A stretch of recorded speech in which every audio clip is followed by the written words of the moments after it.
தெய்வத்தின் குரல் 3ஆம் பாகம். சமூக தனி வாழ்க்கை நெறிகள், பரோபகாரம். சிலரது கஷ்டம் பலருக்கு பரீட்சை. லோகத்தில் சில பேர் ஏன் ரொம்ப கஷ்டப்படுகிறார்கள் என்றால், மற்றவர்கள் அவர்களுக்கு பரோபகாரம் செய்கிறார்களா என்று பார்ப்பதற்காகத்தான் ஈஸ்வரன் இப்படி பரீட்சை பண்ணுகிறான் என்று சொல்வதுண்டு. அவனவன் தன் கர்மாவுக்காக கஷ்டப்படுகிறான். நாம் உதவி பண்ணினாலும் கூட அவன் பலன் அடைய முடியாதபடி கர்மா குறுக்கே நிற்கலாம் என்பதும் வாஸ்தவம்தான். ஆனால் நம் உபகாரத்தால் அவர் கர்மா தீருகிறதோ தீரவில்லையோ, நம்மால் ஆன பிரயாசையை நாம் பண்ணுவதுதான் மனுஷ்ய தர்மம். ஒருத்தனை கர்மாவுக்காக தண்டிக்கிற போதே ஈஸ்வரன் மற்றவர்களுடைய பரோபகார சித்தத்துக்கும் அதை ஒரு டெஸ்டாக வைக்கிறான் என்றுதான் நாம் எடுத்துக்கொள்ள வேண்டும். நாம் உபகாரம் பண்ணியும் அது அவனுக்கு பிரயோஜனமாகாவிட்டால்தான் கஷ்டம் என்பது அவன் கர்மாவுக்கு தண்டனை என்று சொல்லலாம். அநேக சமயங்களில் பரோபகாரத்தினால் பிறத்தியார் கஷ்டத்தை போக்கவும் முடிகிறதே. இப்படியானால் என்ன அர்த்தம்? நாம் பரோபகாரம் பண்ணி அவன் கஷ்டத்தை போக்குகிறோமா என்று பகவான் டெஸ்ட் பண்ணியதாகத்தானே அர்த்தம். இதே மாதிரிதான் தனி மனிதனுக்கு கஷ்டம் வருகிறது போலவே ஒரு ஜன சமுதாயத்துக்கே பஞ்சம், வெள்ளம், எரிமலை, பூகம்பம், தீ விபத்து முதலான உட்பாதங்கள் ஏற்படுவதிலும் மற்றவர்களுடைய பரோபகார சிந்தனைக்கு பகவான் வைக்கிற பரீட்சையும் சேர்ந்திருக்கும். இம்மாதிரி நிவாரண பணிகளை பற்றி நான் இதுவரை சொல்லவில்லை. விசேஷமாக இதை பற்றி சொல்லி வற்புறுத்த வேண்டியதும் இல்லை.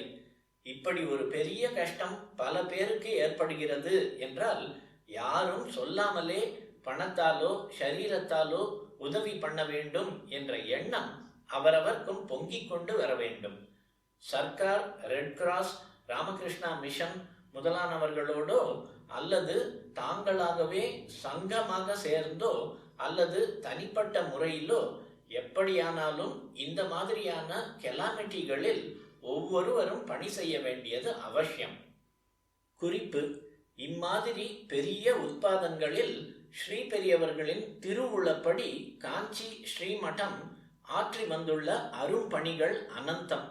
1924 காவிரி வெள்ளம் ஏற்பட்ட போது கஷ்ட நிவாரண பணியில் நமது மடம்தான் முன் நின்றது.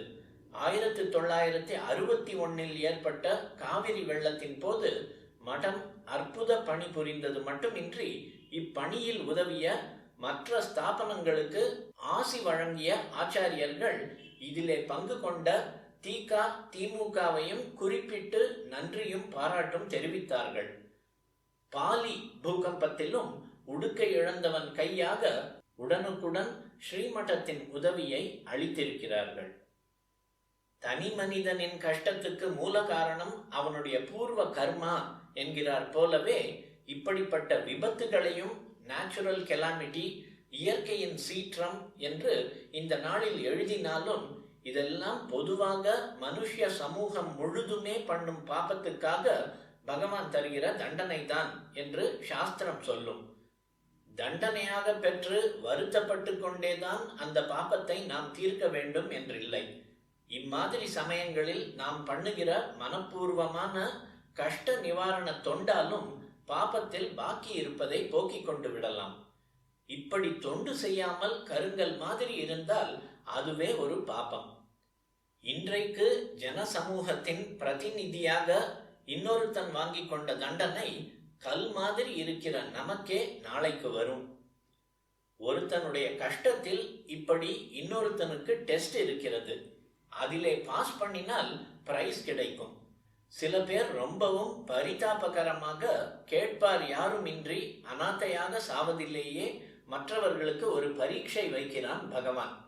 இவர்கள் தன்னால் படைக்கப்பட்ட அந்த அற்புதமான ஷரீர மெஷினை அதற்குள்ள மரியாதை கொடுத்து சம்ஸ்காரம் பண்ணி தன்னிடம் சேர்க்கிறார்களா என்று பரமேஸ்வரன் பார்க்கிறான்.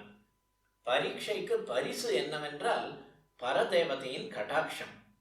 அநாத பிரேத சம்ஸ்காராத் அஸ்வமேத பலம் லபேத் என்கிற போது ஓர் அநாதை பிரேதத்துக்கு சம்ஸ்காரம் பண்ணுவிக்கிறவனுக்கு ஈஸ்வரன் ஒரு அஸ்வமேதம் பண்ணினால் எவ்வளவு புண்ணியமோ அவ்வளவு புண்ணியத்தை பிரைஸாக கொடுத்து விடுகிறார் என்று நேர் அர்த்தமானாலும், இந்த அஸ்வமேதமே அம்பாளுக்கு ஆராதனை என்று திரிஷதி சொல்லுவதால் அவளுடைய பரம கிருபையே பலனாக கிடைக்கிறது என்றும் அர்த்தமாகிறது. நமக்கு வேண்டிய பெரிய பிரைஸ் சாக்ஷாத் அம்பாளின் அனுகிரகம்தான். அஸ்வமேத புண்ணிய பலனாக தேவலோகத்துக்கோ பிரம்மலோகத்துக்கோ போய் நமக்கு ஒன்றும் ஆக வேண்டாம். அங்கெல்லாம் போனாலும் புண்ணியம் தீர்ந்த பின், ரூபாய் செலவழிக்கிற மாதிரி செலவழித்த பின் பூலோகத்துக்கு திரும்பி வந்துதான் ஆக வேண்டும். ஆனால் அம்பாளின் சரணாரவிந்தங்களுக்கு போனோமானால் திரும்பவே வேண்டாம். நித்யானந்தம் என்ற சாஸ்வத சௌக்கியம் அதுதான். அந்த அம்பாள் எப்படி இருக்கிறாள்? திரிஷதி வாக்கியப்படி ஹயமேத சமர்ச்சிதாவாக இருக்கிறாள். அதாவது அஸ்வமேதம் செய்தால் அதையே தனக்கு பெரிய ஆராதனையாக எடுத்துக்கொண்டு அனுகிரகம் பண்ணுகிறவளாக இருக்கிறாள். நமக்குத்தான் சுலபமான அஸ்வமேதமாக அநாத பிரேத சம்ஸ்காரம் இருக்கிறதே. இதனால் கிடைக்கிற பலனை அம்பாளின் அனுகிரகமாக எக்ஸ்சேஞ்ச் பண்ணி கொண்டால் அது ஒரு நாளும் செலவழியாத புண்ணிய கரன்சியாக அக்ஷயமாக இருந்து கொண்டு நம்மை இந்த லோகத்துக்கு மறுபடியும் அனுப்பாமல் காப்பாற்றும். இன்னொருத்தனுக்கு செய்கிற மரண சம்ஸ்காரமே நம்மை ஜனன மரணங்களிலிருந்து விடுவிக்க கை கொடுக்கும். ஆனதால் அநாத பிரேத சம்ஸ்காரத்தில் நாம் அலட்சியமாக இருக்கிறோம் என்றால் நாம் அஷடு என்று அர்த்தம்.